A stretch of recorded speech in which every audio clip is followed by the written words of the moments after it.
Buenas noches.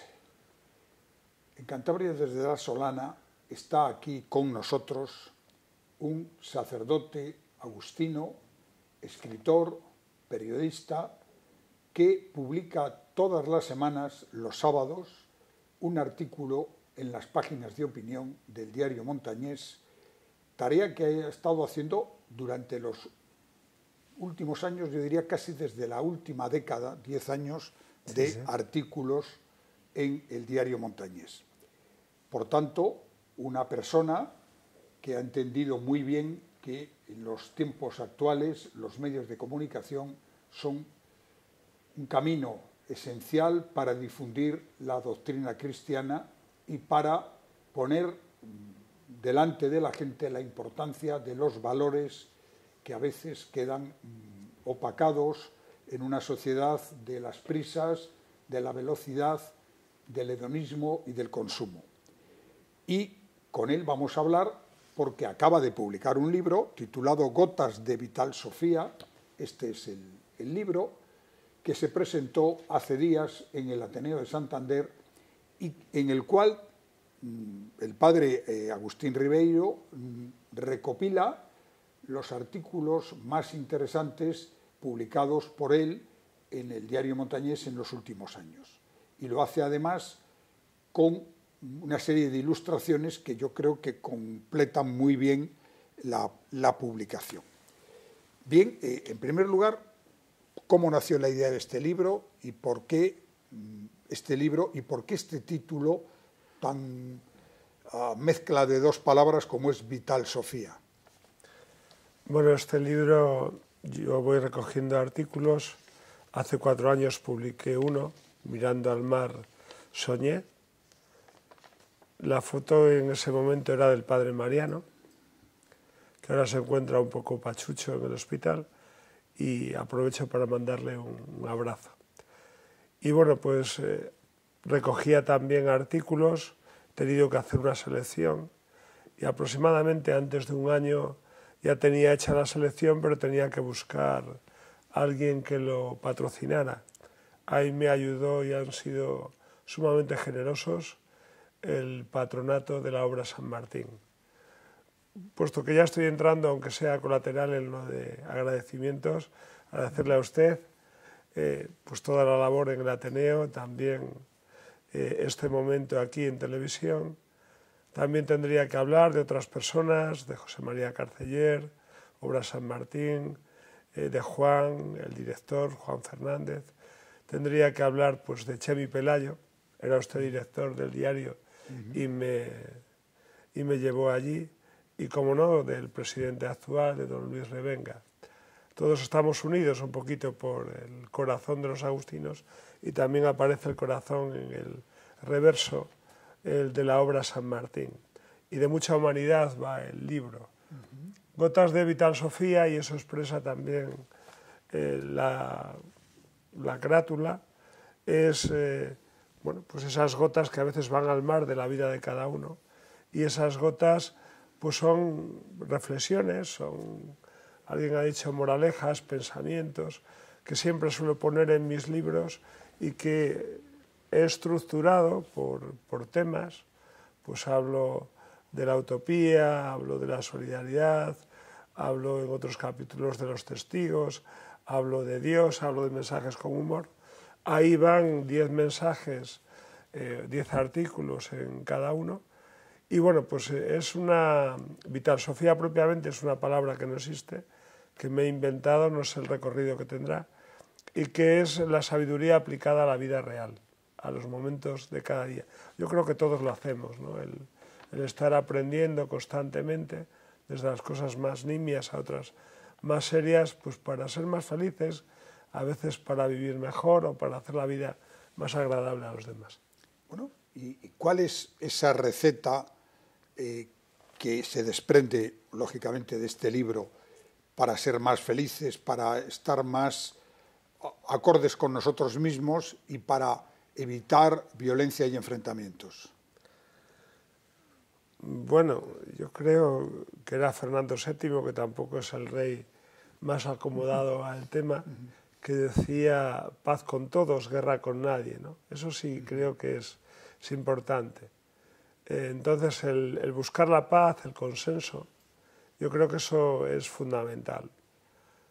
Dentro de las cosas que yo creo que irían enlazadas, tener una vida interior o al menos tiempo para escucharte a ti mismo es importante. Tener un temple como el que usted tiene y que realmente a nosotros y a mucha gente nos llama la atención y nos ayuda a serenar. Convivir con personas de las que aprendes, eso sí es muy importante.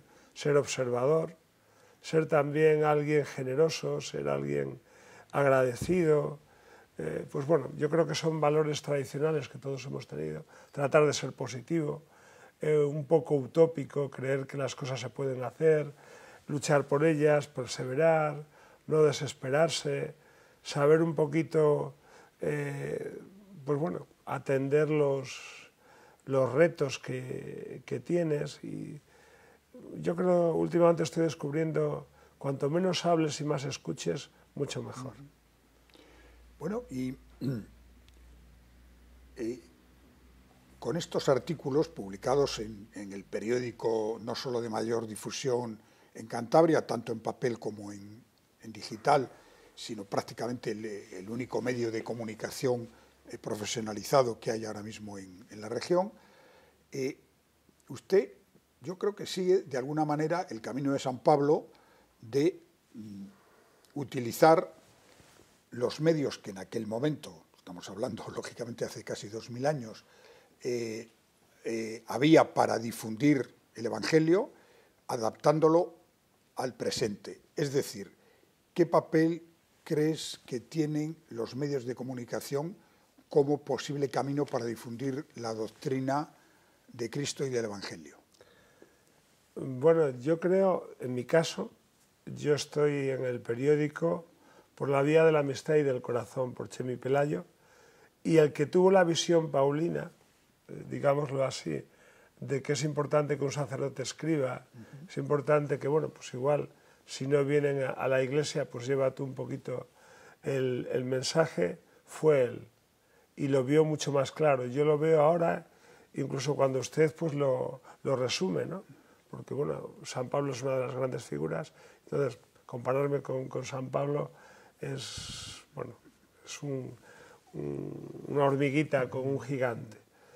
Pero bueno, eso lo estamos haciendo. Los medios de comunicación, entrando ya en la pregunta, son para mí muy necesarios.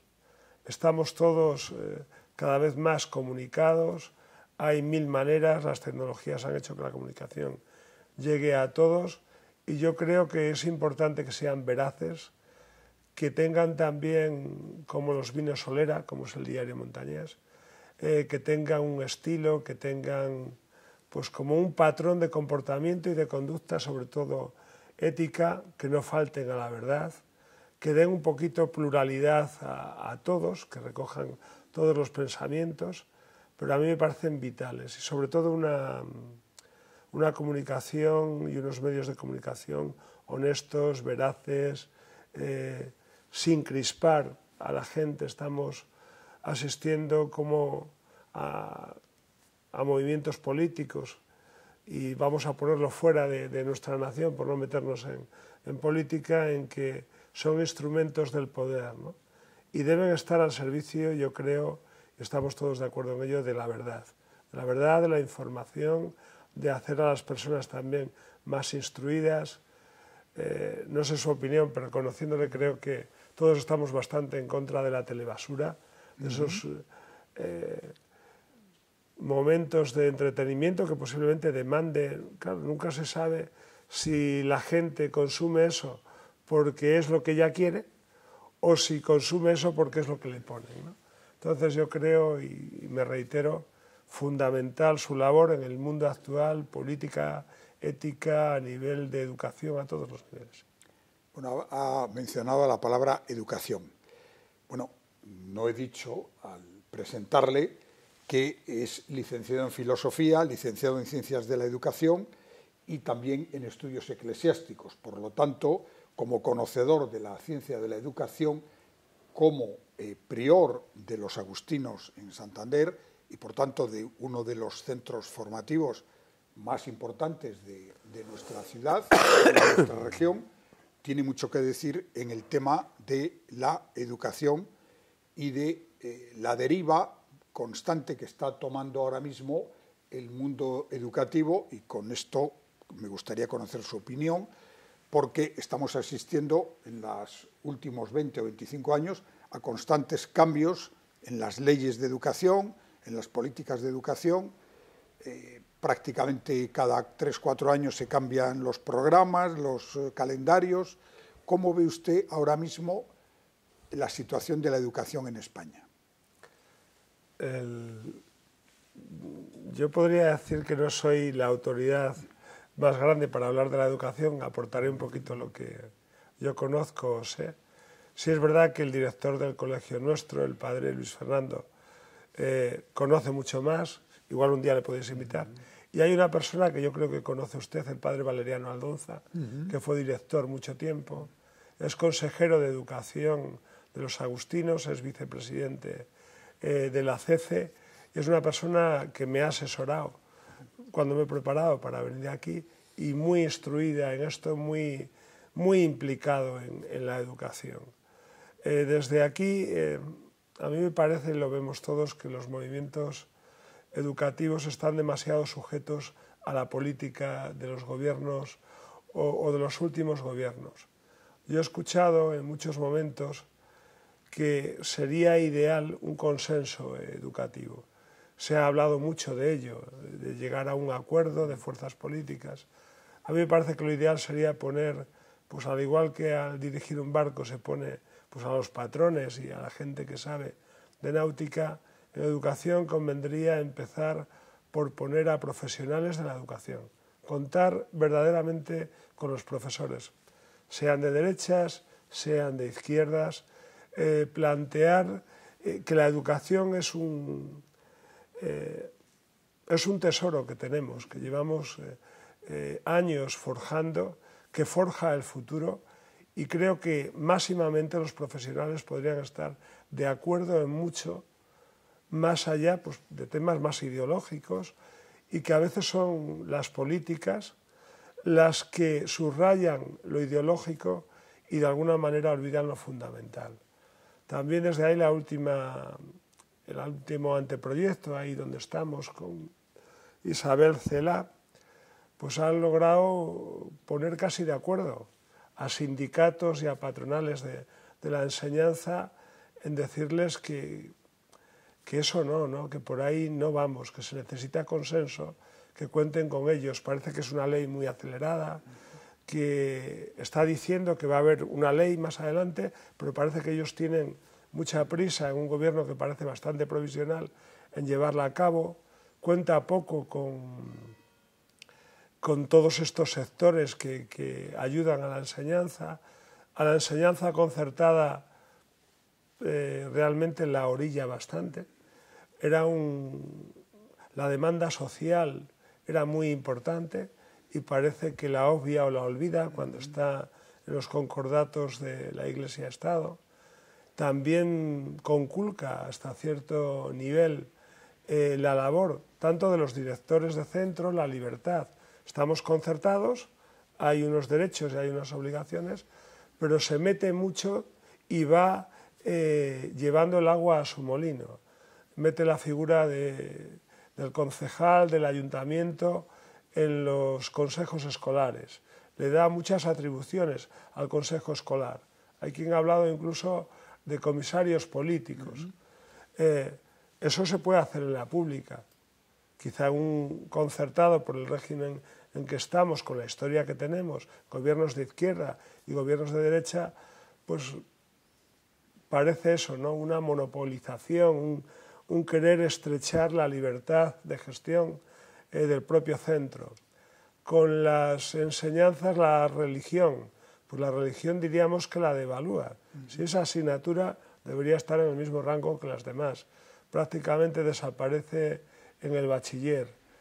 Pues bueno, podríamos estar hablando de más cosas, sobre todo no cuenta ni con los profesores, ni con la CONCAPA, ni con la CECE, ni con los sindicatos.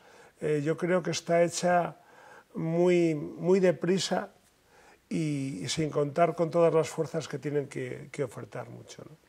Bueno, el padre Agustín Ribeiro es un leonés que podemos decir, para que aquellos que conozcan un poco la historia lo interpreten bien, que está en Babia, puesto que él es de Babia y, bueno, conviene recordar de dónde viene esa frase de los reyes que se retiraban a Babia y dejaban de gobernar y estaban un poco como en el limbo. Pero es un leonés que ha estado y trabajado en Hispanoamérica. En Hispanoamérica, vamos a ver, yo he estado en dos momentos. He estado en misiones de un mes, no he estado mucho más.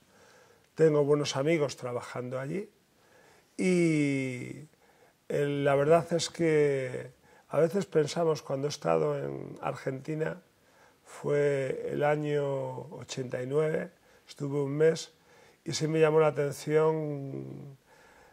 Yo creo que había mucho más atraso de lo que yo podía imaginar. Por ejemplo, en las escuelas, volviendo a la educación, los maestros no tenían ni libros propiamente. Eran los curas, los agustinos en este caso, los que les traían libros cuando venían de vacaciones de distintas editoriales. Los chavales iban a clase con un cuaderno, el cuaderno se lo daban en la escuela, el lápiz también, el puntero, y iban con un plato. Sonaba el plato porque las escuelas tenían la función de dar de comer a los chicos y la maestra, si había alguna tajada de carne, la más gorda se la daba al que vivía más lejos o al que estaba más delgadito. Niños que en algún caso andaban 5 kilómetros para ir. Eso lo vi yo en el año 89, que no pilla tan lejos. Sin embargo, cuando estaba en Brasil, me he encontrado con otra, bueno, iba a decir otra cosa de Argentina, la corrupción política. A mí me pareció escandaloso. Era el periodo, acababa de subir Menem, y allí nos invitó el intendente, el alcalde, bueno, pues a gestionar los recursos para los más carenciados, que se dice allí. Y bueno, pues nos tuvo allí 3 horas, a distintas fuerzas, estaban maestros, estaba él, estaban los concejales, estaban allí los curas, estaba personal sanitario, acordamos qué familias podían ser las más necesitadas, y cuando llega la hora de la verdad no recibieron nada, porque ellos pues estaban de este lado de Menem y a los radicales ni agua, ¿no? Entonces dices, bueno, pero si nos ha instrumentalizado, nos ha usado vilmente, ¿no? Me acordaba de la novela Tirano Banderas, digo, pero si parece plenamente actual. Y luego, cuando he estado en Brasil, en San José de Río Preto, tenemos allí varias cosas, tenemos iglesia, tenemos colegio, tenemos varias capillas, llaman allí, una labor fantástica. Allí pues la llevan 3 agustinos, ahora los han cambiado de sitio, yo viví con Pedro, con Eliseo y con José Luis, y bueno, pues yo creo que Brasil estaba mucho más avanzado y occidentalizado de lo que podemos imaginar. También nuestro colegio era un colegio de clase media, tirando a alta. Allí los colegios no existen los conciertos, pero sí había también un espectro social amplio, pero yo vi una sociedad muy diferente a la que a veces podemos imaginar de las favelas. Sí es cierto también la inseguridad por la noche. Allí todo el mundo, veías las casas electrificadas y veías que ponían un cartel, aquí puede ser el de Securitas, allí no sé si ponían el Ángel, no sé qué. Era una seguridad que evitaba posibles males. Yo no vi delincuencia ninguna, pero ya en Sao Paulo, paseando, conociendo alguna favela, desde luego eso también impresiona, ¿no? Esas ciudades enormes que pueden tener más de 15 millones de habitantes y sin embargo más de la mitad viven en la pobreza. Bueno, volvemos ya para finalizar al libro, Gotas de Vital Sofía.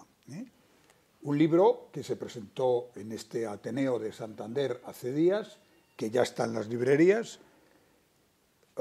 Para cerrar esta conversación, ¿por qué recomendaría que se leyera este libro?